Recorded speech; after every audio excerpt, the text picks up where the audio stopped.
I'm good again. You too? Not always. Yeah.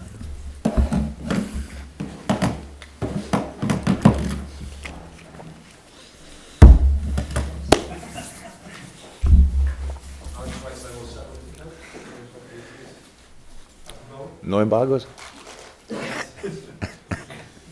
Before we talk about the weekend, a true Liverpool legend has announced his retirement from football today. I know you didn't manage him, but are you able to sort of sum up his contribution to Liverpool Football Club? I'm not 100% sure about the word contribution, but what I can say that I'm only here 40 months, and so how could I be the person who can say how big these people are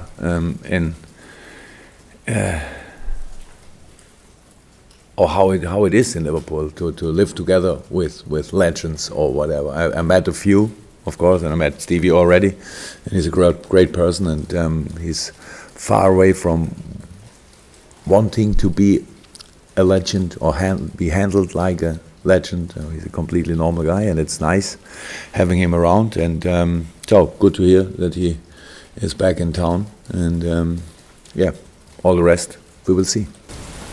Did you have memories as an outsider looking in then on his career? Not too much, of course, but I saw a few games, yeah, of course. And meanwhile, I think, on LFC TV you can see all 111 or how many goals? How many did he? Yeah. 100 plus 100? 186. Oh, so maybe I stopped at 111. Yeah. Nice one there. So yeah, of course, I watched a lot of football in my life, and so I saw Steven Gerrard playing. Yeah, clear. All good.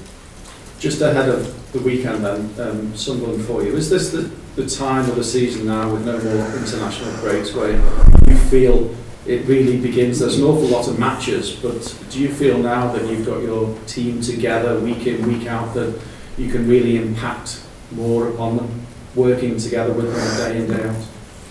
No, I really didn't have the feeling in the younger past that we suffered under the situation with international breaks or something. It's not perfect, but it's for all teams the same, so that's not a big problem. You have to be always to be ready for the next game. So, and when you don't have the problem with the international break, then you have other problems in a week. That's how it is. We had a few players they couldn't train properly all sessions in this week because of the last game or problems they had before and things like this. So you always have some problems, but it's not that I think about this moment now that it's now should be different to the first few weeks, because there were no time to waste in the first few weeks of the season, and so now it will getting more and more intense, of course. Yeah, because of the number of games in December, the end of December and January, all that stuff. So, but that's the situation, and actually, I don't think too much about it. We have to. We really try to do the best every day and to be prepared in the best way for the next game. And Sunderland, yeah, if you want, they took 6 points out of the last two games. We only 4, so they are favorite or whatever. So it's a situation. That's the best moment Sunderland had in the season. But I mean, you watch their games, and we watched a lot of their games in the last week, and you can see even when they lost the games in the beginning of the season, it was never a clear result. So 2-1, 1-0, 94th minute, things like this. So really unlucky in a lot of moments, and so you need to be ready for this game again. That's the challenge. Not think about what will happen from now on for the next few weeks, because everything can change in every day, and so it's nothing we really think about. Sorry? I know you've spoken about this before, but apologies for revisiting it. People will now undoubtedly talk of Steven Gerrard coming home, as it were, so I'm just wondering at what stage, if any, maybe any conversations are at. I'm not sure that you are surprised when I say this is not the room where I want to speak about this. It's not because of you personally. No, it's only when something is to announce, we will announce, and that we talk. I think you can imagine. So that's clear, and that at one day in the future there will be something to announce. That's pretty sure too. But until then, there's nothing to say. That's all. I'll let you have your drink of water. It's 40 matches now since you've managed to name an unchanged starting 11 from one match to the next. Your injury list doesn't look too bad, I don't think. So I'm wondering if there's an update on that, and is number 41 maybe the match where it's an unchanged starting 11 for you? No idea. Actually, it's Thursday and it's 2 days until Saturday. So what was exactly 40 matches? You've not named an unchanged starting lineup in the last 40 matches. Oh, I didn't know. I thought we didn't change too much actually. Yeah. Okay, different tournaments, 40 matches. So there were a few of the last season too. So yeah. And in this season we always changed the starting lineup. Unless I've made a horrendous mistake. And everybody in this room knows I am capable of. Yeah, okay. Yeah, so that's not a real plan. So it's not that we say we cannot start with the same starting lineup again. You're right, we have not the biggest injury issues until now. We had a few, of course, but sometimes it was not. The next game came too quick. And so we needed to make a change, or we wanted to make a change, but it's not. That's maybe what it shows. We only think about the next game and not about the last too much. So when we made the analysis, when the analysis is done, then the last game is over, and then it's not important anymore. Then you have a look, and you need to have a look in training. You need to have a look on different things, and especially you need to have a look on the style and strength of the next opponent, and you think about who will help you most in the next game, and that's all we think about. And probably we always decided we need somebody else, but not with a big plan behind and saying always change a winning team to make a new law. So, no, that surprised me a little bit, honestly, that it's so often in a row. If it's right. If it's right. Julia? Yeah, you said this in the room to talk about Steve. Just from a general point of view, he said in his statement that he's excited about the future. So, with what he could offer, are you excited for his future as well? Look. Obviously, you all are not satisfied with the question of the person next to you, and so you try to do it again. Steven Gerrard, 186 goals. So that each goal is a story. So if you want, and of course we can. And the first thing what you should all maybe learn, if somebody wants to help Steven Gerrard, stop being so excited about each step he's next doing, because maybe that's the reason. Because for everything in the life, you need the room and the space and to jump in and to do something, to learn something new. If he's retiring as a player, then the next thing what he will do is new.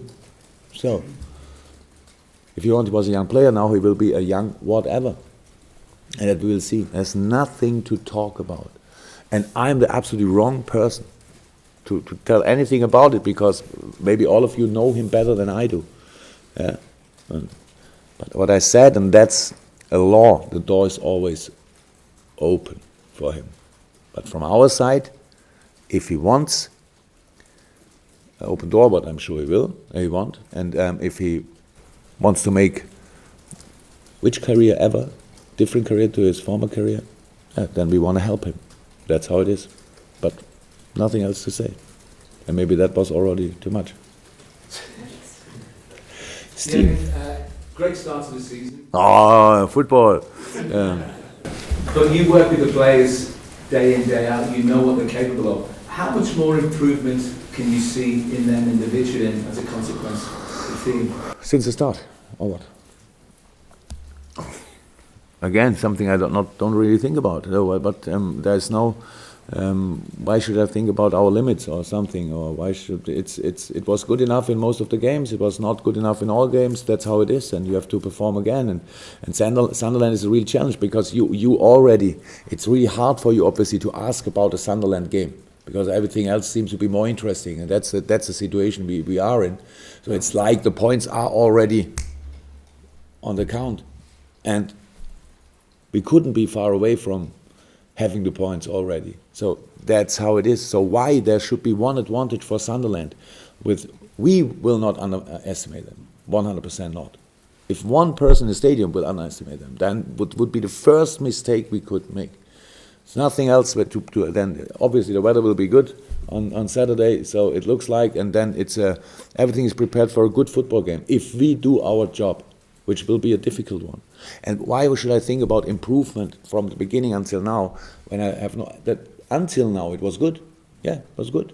But the next job is already there, and we have to do this and to do it, the good things again and the not so good things again in a different way, and all that stuff. And the Southampton game was really important for us. It was really important because, of course, the result was not nice, not too nice, but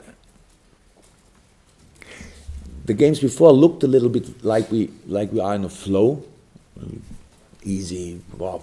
From one point in the game, everything worked like this. It clicked here and there, and all that stuff. And then we have this day when you don't score early, or you don't score, or you don't score at all. So, but you stay in the game because you are really ready for the work you have to do, and that's what we have to do, all of us, to be ready for the work and not at the 12th match day have expectations about the game. So, okay, now we have a good position. Come on. Let's make the position better in the table. If somebody was disappointed after the game that we are not first in the table anymore, that's crazy. That's really crazy because nothing happened until now. We only have a good position until now for the rest of the season, and that's what we have to do. And if we want to keep this position or make it better, we need to improve 100%. And there is a lot of space for us. As far as Sunderland are concerned, then I know you're not going to underestimate them. Their fortunes in terms of their form has improved since Victor Anichebe has been put up front alongside Jermaine Defoe, and they're a formidable pairing, aren't they? Yeah, absolutely. Very, especially, sorry to say, Anichebe? Anichebe, yeah. I only read and saw him playing. I wrote his name, but I never said it actually until now. So it's good to know for the meeting. Yeah, very physical, strong guy. Yeah? So, yeah. We saw the games, and maybe they played better games than against Hull or Bournemouth, but they won the game. So that's the most important thing to get confidence, and obviously they have it now. But it's our job to show from the first second, as a big crowd involved, that we are different. Here it's different. All good. Sunderland, if they win football games in the Premier League, well done. Deserved, whatever, but not here. That's what we have to show. That's not easy, will not be easy, or the absolute opposite of easy, very difficult. That's our job to do. And yeah, they have a good, yeah, nobody needs to talk about, everybody knows everything about Defoe. He's experienced, still quick, really good striker, all that stuff. So, and all the rest is good too. So that's Premier League, and that's the job we have to do. And I really hope that everybody, I will work on it, that my team is ready for it, and I hope that the whole crowd is ready for the game too. Carl? Just on the Southampton goal, do you think that helps away in sort of grounding maybe players or the people? You were flying before then, and you get frustrated with the coach. But does it help in bringing down sort of expectations a bit and maybe refocus on how difficult it's going to be? If there would have been any doubt about the attitude of the players, then it would have helped, because then you see, okay, with 80% attitude or whatever concentration, then you can win nowhere in the Premier League. And but it was not about attitude. So I was really happy with attitude and a lot of parts of the performance. That's how it is.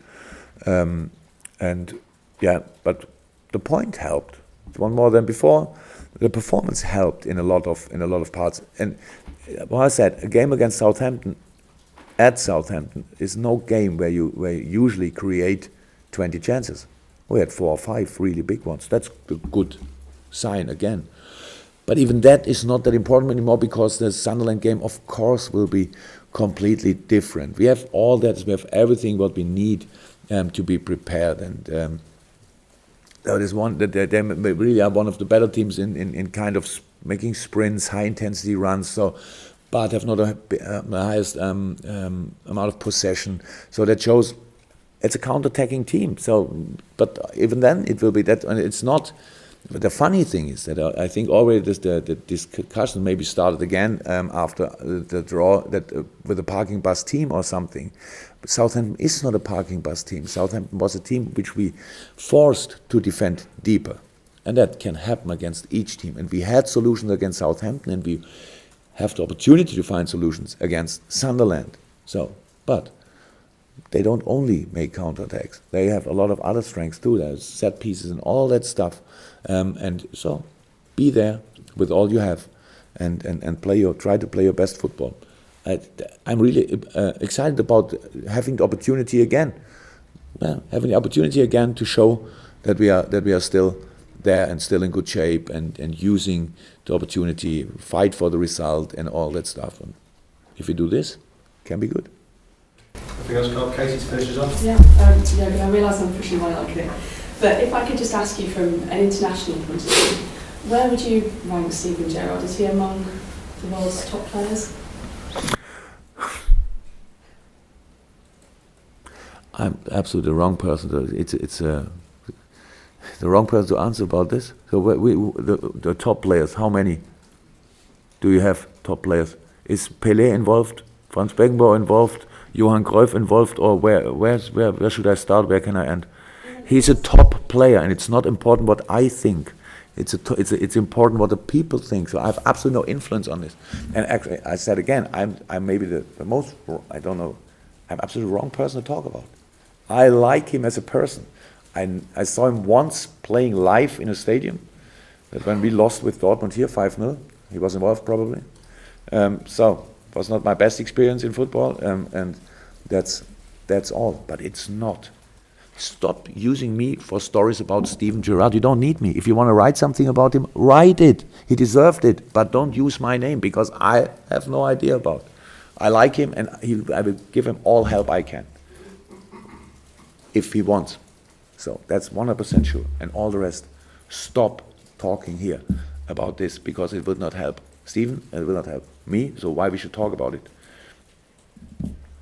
Okay. Another question about this? Next week. Probably. I'm pretty sure next week.